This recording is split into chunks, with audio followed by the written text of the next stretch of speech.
કલરવ. પક્ષીઓનો કલરવ એ એમના મીઠા મધુરા અવાજની અભિવ્યક્તિ છે. પક્ષીઓ ક્યારેય પ્રાર્થના નથી કરતા. એમના મૌનમાં જ એમની પ્રાર્થના છુપાયેલી છે. ઈશ્વર એમના મૌન રૂપે એમને સાંભળી લે છે અને એમના કલરવમાં એમના મનની અભિવ્યક્તિ હોય છે. આનાથી વિપરીત માનવ માટે વિચારીએ તો માનવ મહેરામણનો અવાજ એ શોરબકોરથી ઓછો નથી હોતો.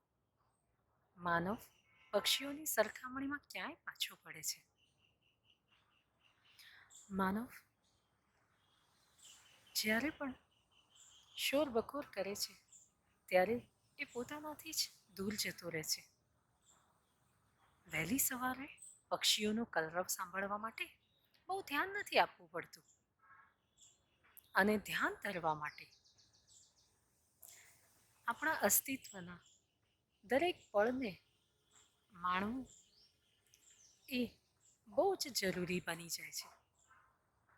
જીવનની પ્રત્યેક ક્ષણને જો આપણે માણી શકીએ તો એ ધ્યાનનું બહુ મોટું દ્રષ્ટાંત પૂરું પાડે છે. આનંદનો ઉત્સવ બની જાય છે જ્યારે આપણે પ્રત્યેક ક્ષણને એ ક્ષણમાં જીવી અને ત્યાં જ મૂકી દઈએ તો. પક્ષીઓનું કલરવ એ એમના મનની અભિવ્યક્તિ છે.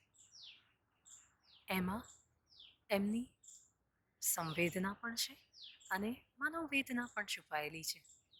દિલથી નીકળેલા દરેક સુર એ કલરવ બની જાય છે. નહીં તો શોરબકોર. માનવીનું પણ કંઈક આવું જ છે. જો મન પરોવાઈ જાય તો જીવનની પ્રત્યેક ક્ષણ કલરવ કરવા માટે પ્રેરિત કરે છે અને મન છૂટું થઈ જાય તો શોરબકોર વધી જાય છે. શું કહેશો તમારી દ્રષ્ટિએ પક્ષીઓના કલરવ અને માનવીનો કલરવ કે શોરબકોર શું મહત્વ ધરાવે છે? આ તફાવત છે કે નહીં? મને કોમેન્ટમાં જરૂર જણાવશો. જોડાઈ રહેવા માટે ખૂબ આભાર.